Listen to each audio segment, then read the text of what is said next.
Hello and welcome to 7 Minutes in Hell podcast. I'm Camry. Hi, I'm Joe. Thanks for joining us. It's a podcast. Yep, thank you. And today we are joined by Julie Theis. She is from Netflix's new reality competition show called The Trust. Yeah. Thank you for joining us. Thanks for having me. You're the villain. No, my gosh. What? Sorry. We'll for later. Goodness. Anyway, no, Julie's been so nice. She's literally, So we'll been an angel. see, what she has to say about the show. But this is a fun show. We have 3 topics. We talk about each topic for 7 minutes. And we'll all be closer by the end. Or maybe we'll have conflict like a reality show. Like she really is a villain. She's a villain. Well, I usually fight with Camry because we have sort of our own We have a dynamic. villain dynamic. Okay. Hero, Good villain. cop. Okay. Yeah. Well, you decide who's the hero. I think it's me. But you decide. Okay. Well, since we have Julie here, she's going to talk about The Trust. Netflix's The Trust, and tell us about her experiences and how it's gone so far. As of right now, I think there are 4 episodes out on Netflix. And things have gone down and the world has some thoughts. So, Julie, would you like to start us off on this? Yeah, so I was part of Netflix's The Trust, where they brought in 11 strangers into a beautiful mansion. And the premise of it is we all showed up. We had no clue what we were going to be doing. They told us nothing about the show, the concept. They had us blindfolded. So I take off my blindfold. I'm like, there's a grandma right here. There's a cowboy right here. Like, how is there going to be something that we have in common of what we're doing? And Brooke Baldwin, she's the host of the show. She says, congratulations, you all just won $250,000 so that you can share among all of you. So very different than a show like Survivor. There doesn't have to be one winner. Right.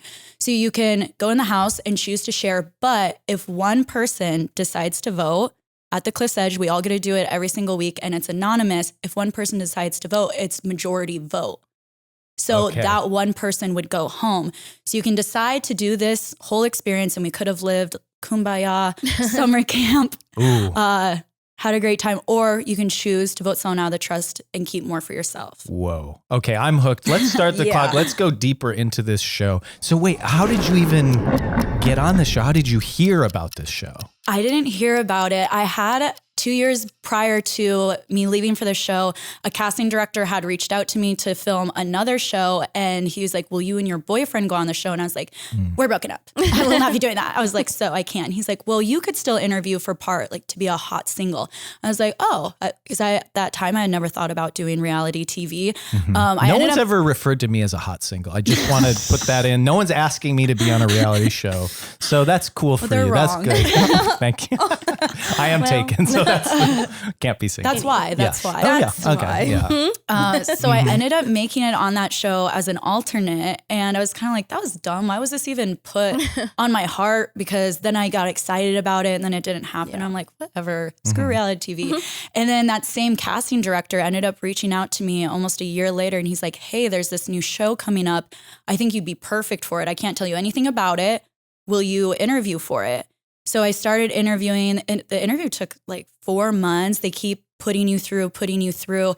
I still had no clue about what the show would be. I didn't know it was Netflix. So you didn't even know Netflix. I quit my job. I put everything on hold. Like I bet on myself so much for a gut feeling. I'm like, this could be a 1 episode on like Peacock. Sorry, Peacock. Whoa, Peacock burn. And Villain and energy. Sorry, Comcast.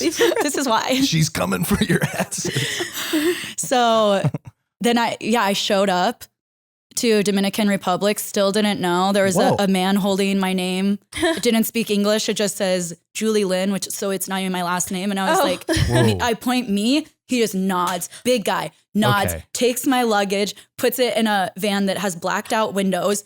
And I just sit there. You're like, this is it.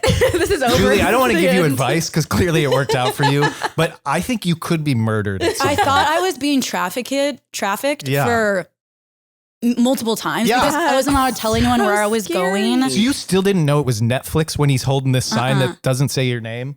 No. How many red flags do you need, Julie? I was kind of like, crazy. She's like, you know what I thought though? It was so elaborate that I'm like, if I'm being trafficked, these people are doing a really good job.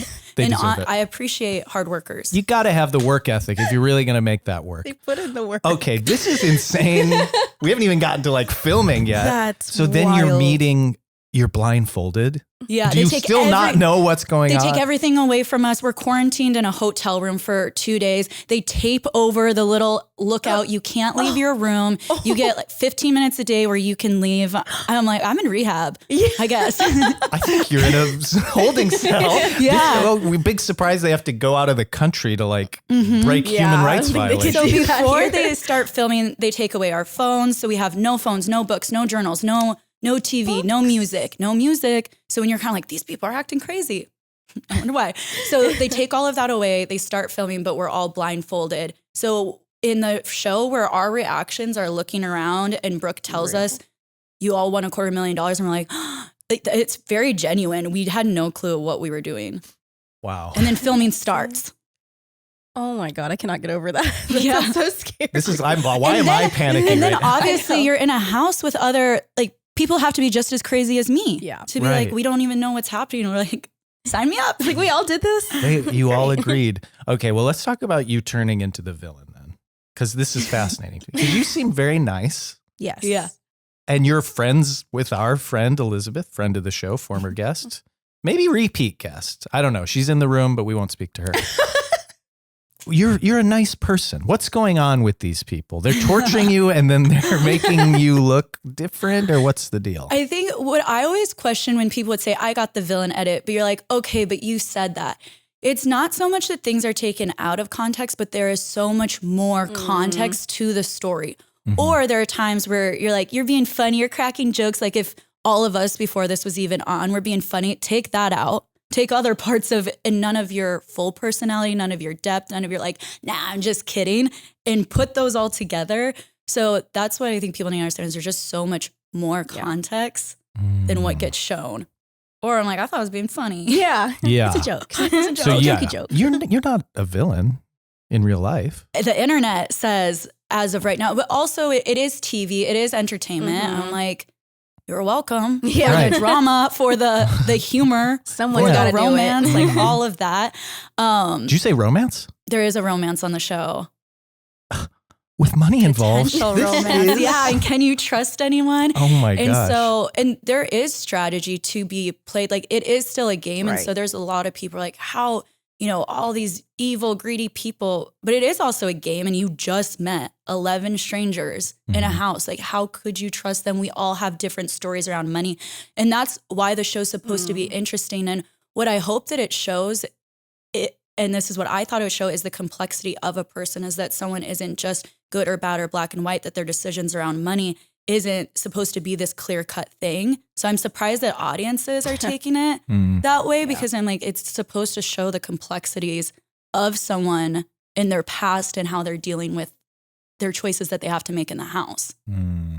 That is Well, we'll really see. interesting. So Fingers crossed. you know how this all turns out?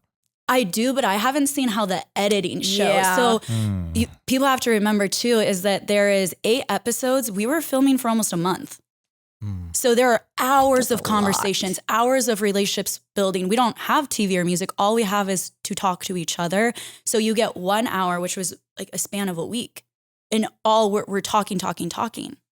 Wait, how long were you there? About a month. You were there for a month and they condense it to 8 episodes. Yeah. So yeah, I was like, I wonder what's gonna get cut. And we're what's gonna filming make it. 24/7. So that's the thing, is when people are like, oh, you were emotional here, that. There's probably hours of conversations, like led up to that. a ton of relationships that were built and strengthened, because it's like, how are you saying your family or friends? Some of that I was like, y'all are being fake. But other times you only have each other in the house. I say like in one day, I say probably like 30 things that are I really know stupid all or of like. Joe's secrets. So I can't And we're imagine going to now take you're the like, we have a juiciest month. stuff. Yeah. Final 7 seconds, Camry. This sounds really exciting. Well, not the part where you got kidnapped, but the rest of it sounds. That was a strong I got finish. scared. Yeah, you got scared. I did. Hey, maybe Netflix will watch this and they'll think you and I could be on another show. Called Best Friends Forever. Or like maybe we have to work as a team, but we have conflict. What an idea. It's called Conflict Squad USA. Conflict Island. It Conflict, has to be on an okay. island. You put it on an island because then Make it sexy. Then I'm Make topless on the beach. Yes, exactly. Who wants to see me topless on the beach? Stick around and you just might. We're going to take a really quick break real quick. Are we going to the beach? I think we're going to go to the beach. Okay. So Join us from the beach after this break. 7 Minutes in Hell is proudly brought to you by TheCHIVE. Feeling bland, boring, and uninspired? Want an easy way to lift your spirits and make life worth living? TheCHIVE has the perfect thing to soothe what ails you. Chive Teas. Chive Teas are like a hug from an old friend on a crisp autumn eve. Or a tall iced tea on a hot summer's day? Wear a Chive Tea out and about and get ready for the compliments. So many compliments you'll feel like my smile. Loved by all. So don't settle for bland and boring when you can be bold and beautiful. Shop the store at thechivery.com and shine on like Joe's Grill. Welcome back to the show. You know, speaking of the Chivery, I'm wearing a great design. Check it out, thechivery.com. Camry. yes. Mm-hmm. Can I help you? Yes, you have the next topic. Oh, that's what that was for. Okay. That was a toss. Okay. Didn't come across that way. Yeah. So yeah, we're obviously on the topic of reality TV. So I'm just going to dive right into it. Mine is, how real is reality TV? Start the clock. So from your perspective, say what you can. Obviously you can't show how the sausage is made, but what's your perspective on this? You do say all of that, but it's all of the stuff that is left out that makes you feel like that wasn't even really how it was. And I'll say, after we had filmed, even producers came up to us and they're like, remember how this was? And they're like, you guys are all going to be frustrated because there's conversations that can be 2 hours long and you take 2 sentences out of it. And then people are forming their own opinions. So it is less about that things are taken out of context, but how much context there actually was. But on the other side of that, like you trust the producers, like that is your whole world. If things feel big, you don't see the news, you don't see anything outside. So there's like one scene that I'm getting a lot of hate on, and because producers will be like, you should grab them for a conversation. And there's one particular one where I'm like, I don't think that's a very good idea. I'm like, that's not like smart. That's not smart strategy on my part. But then you think, okay, well, maybe they know something I don't, something that's going to help the show, like maybe something that's going to help me. So I'm like, okay, I guess. And then so people are on there like, Julie's so stupid for like talking to him, saying this. And I was like, I thought the same thing. Like I wasn't going to say anything either.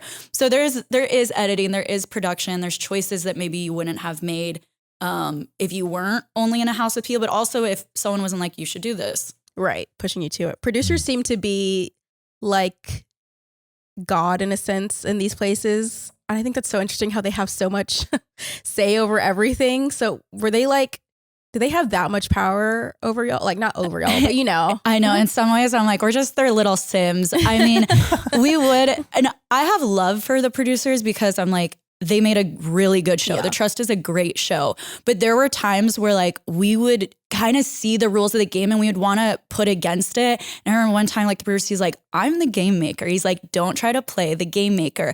And like, it was in a very playful way, but you would, us behind the scenes, like we were like, oh, maybe it doesn't have to be this way. Or we'd make it so it was less inflammatory.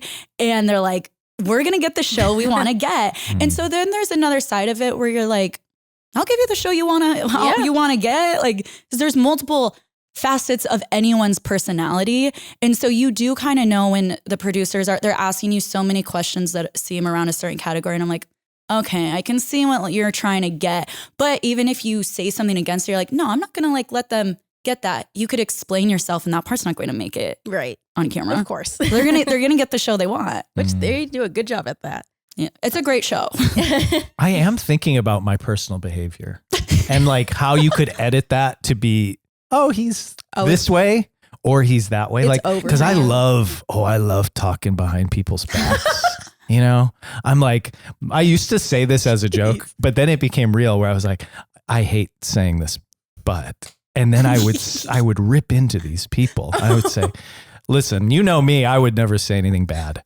like, can you believe, and then I would go into, and I'm like, I would be great for reality TV because I'm already loving, like, can you believe this guy over here? And there's some things too. It's like you say, and you're like, it's just funny, or it's really sassy. I'm like, I wasn't hurting anyone. Yeah. You're just like popping off. And if you're with your friends and you're just like cracking jokes, but then that taken out and only put next to the things that you're saying, it's like, she's such a bitch. Right. Or if it's like, when you're making jokes with your friends, you're sort of heightening it every time. Yeah, So and the producers are hyping you up too. Right. Like I would sit down and they'd be like, so Jake was there gaslighting you. And I was like, he was there gaslighting me. And they're like, well, aren't you mad? I'm like, now that you say it, I am mad. Right.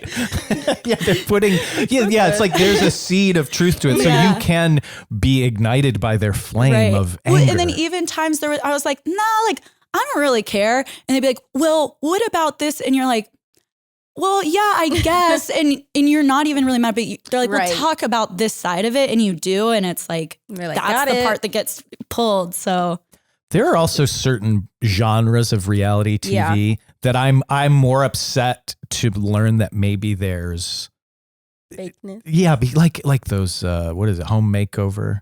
I don't want to. I don't want to hear that there was like that they already got the house, or even that like the makeover they did wasn't very good quality because it's so rushed. So like you love this family and then they do a makeover but it's just for TV, and then now you've kind of ruined their house. Yeah. And they have to pay for like all the stuff to get everything fixed afterward. Wait, Pimp My Ride? Apparently, a lot of those things like putting an aquarium in the trunk of your, 1991 Toyota, that's actually not good.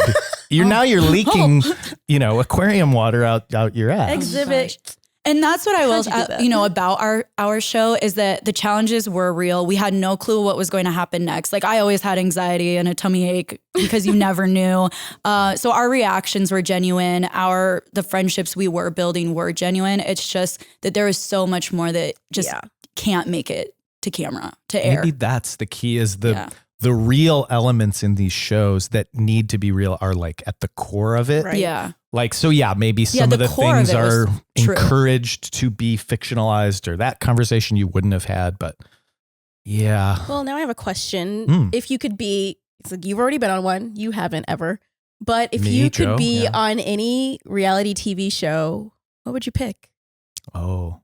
I don't What's know. next? I haven't, next? I wasn't a big reality show watcher. Like I didn't own a TV for like 10 years. I only got one because I had to like watch something else. So what do you think? What are yours? Well, we're going on Amazing Race, Camry and I. No, we are not. Because it's that teamwork. It's over now, but I love the real world for some reason. Yeah, maybe like Jersey Shore. I would have been good at that. There we go. Jersey Shore. Okay, are you from Jersey? No. Oh.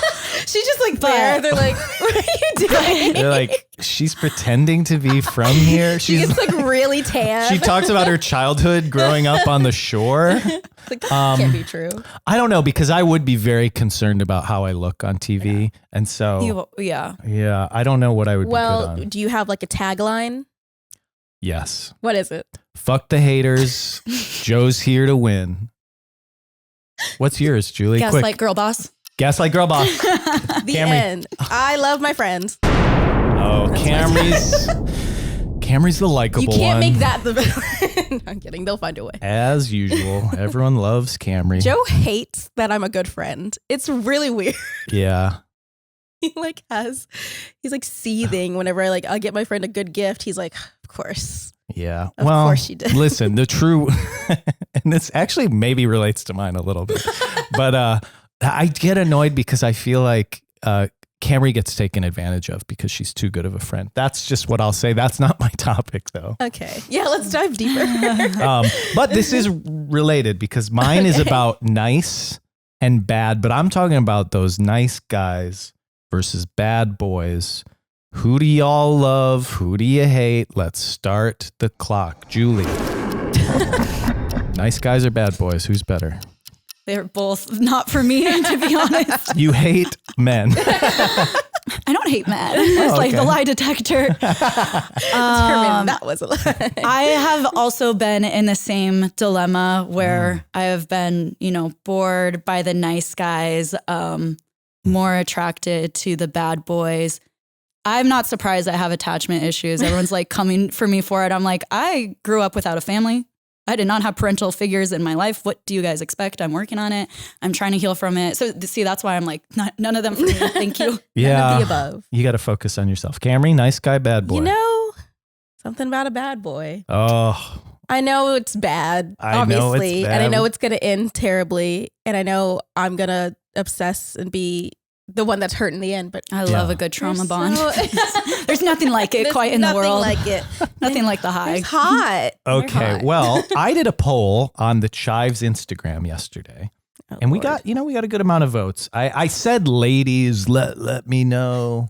But certainly a lot of men voted too. Because I think the men, well, maybe they're bad boys because they're voting, but I think they wanted to see the results. So take that what you will. Nice guys got 1,100 votes, 1,151. Oh. Bad boys got 522.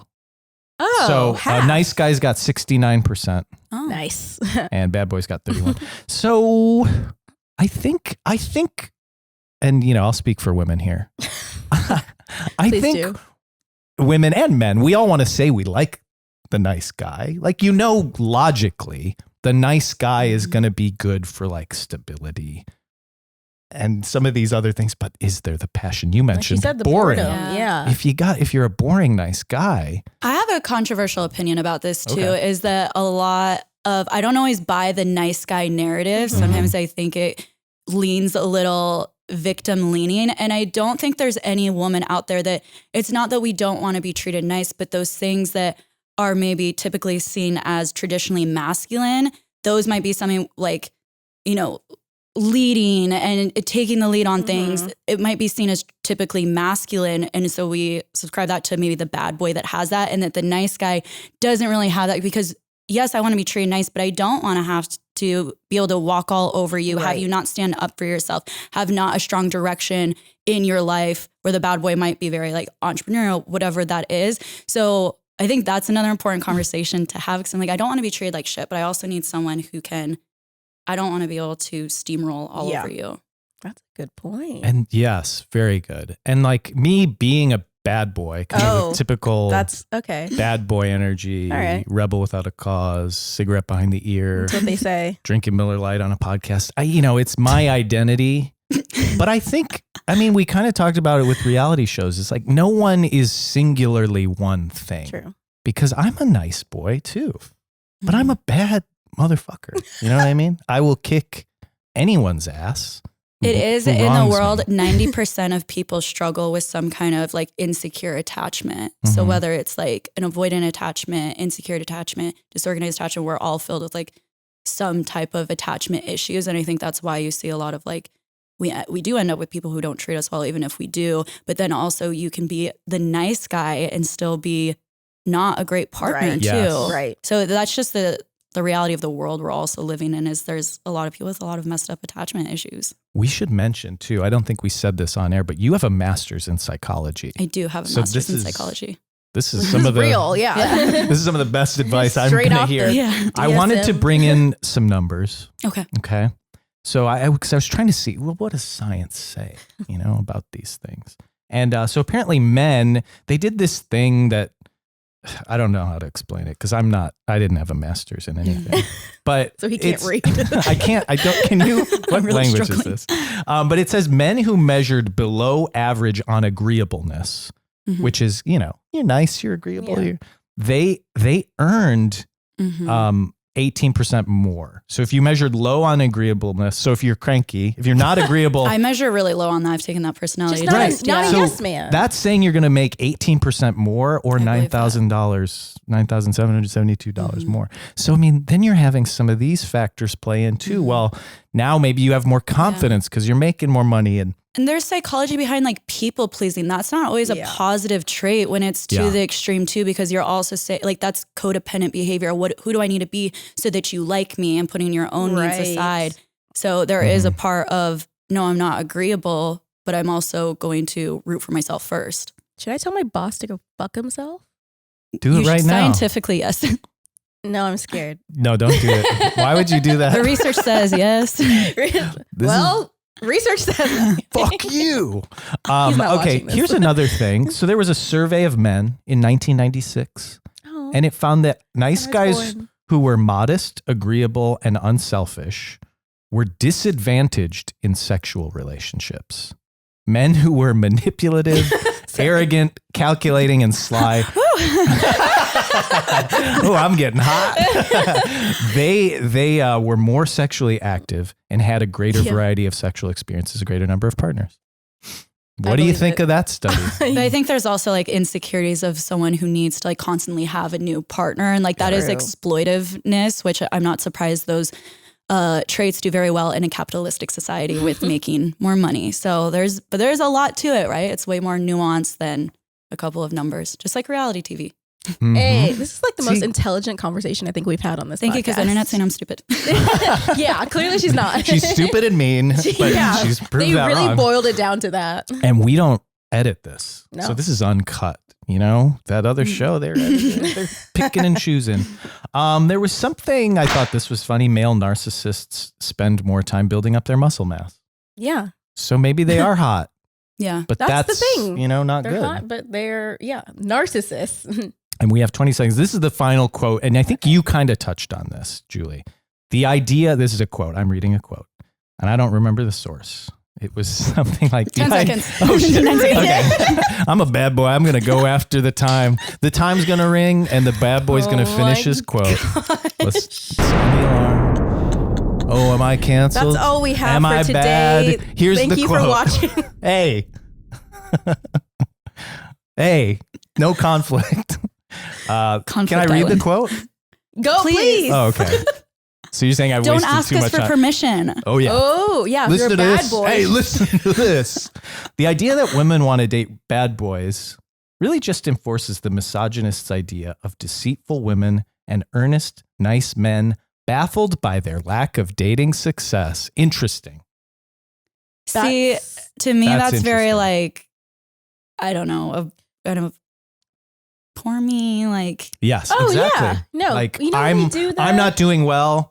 I Yeah. think of myself as a nice guy, and then I say, they don't like And and nice I'm like, guys. how nice Whenever of they a guy say- are you when Yeah. you're over there? Like, well, women just don't, they Mhm. just don't like being Yeah. treated well.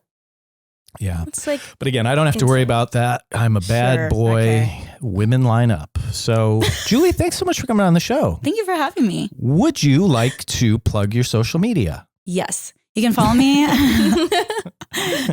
I'd like you were like, nah, not really. that's okay. Not really proud of this episode I did. You can follow me on Instagram at Julie Theis Official. My last name is spelled Theis. And you can also follow me on TikTok, which is just Julie Theis on TikTok. And what are you doing on TikTok? I normally do a lot of like psych breakdowns. Everything has kind of a psychology thread throughout it. Mm-hmm. So we could Yeah. learn. We could. Yeah, there's a lot on there. I've done some cool stuff. Good. do Well, a we'll whole- be following. And everyone can also find you on The Trust on Netflix. Oh yeah, The Trust on Netflix. Netflix. Now streaming. Now streaming. Thank you, Camry, for being on the show with me today. You're welcome. Fuck you. Oh. Sorry. I'm too bad. I gotta go. Right? Julie? As a villain, I understand. We have villain energy. Help me. I'm Follow the nice one. Camry and I. And you know what? Please Alright. like and subscribe. We're on YouTube. We're on all your podcast platforms. Leave a rating. Leave a comment. And, we actually have an email address now, too. It's hellpod@thechive.com. So send in some suggestions, some nice, little words of encouragement. Nice. Maybe some, Please be nice emphasis to on us. nice to make, maybe recipes. Recipes. I don't know. Don't clog it with shit. We don't Well, want to I have to would sort like through I to don't banana consider it shit. I consider it very valuable, and I consider your time and our time Banana valuable. bread. Yeah, I'll take it. Please send banana bread recipes. No, 'cause and then we're gonna- suggestions for topics. I don't want to talk about banana bread for 7 minutes. Well, Well, you're on some your of own us on that do. one. Yeah, exactly. Okay, well, Speak spin for off. yourself. Sounds good. Thanks, Me and everybody. Julie are gonna have a banana bread podcast. That we will. Okay, good luck to you. And we're going to edit it so that it looks like you burnt the banana bread and gave us purposely the wrong recipe. I'm a guest. Yeah. That's what he took. You away. replace the sugar with salt I would love to be on your show. They're going to have so much sodium. Okay, well, some people That like is it. evil. Some people like it. This was Joe's audition to be on a Netflix reality show. Netflix call. Yeah, you can email hellpod@thechive.com if you want Camry and I on your next big project. Thank you. Or if you just want me. Okay. See you next time. Good night.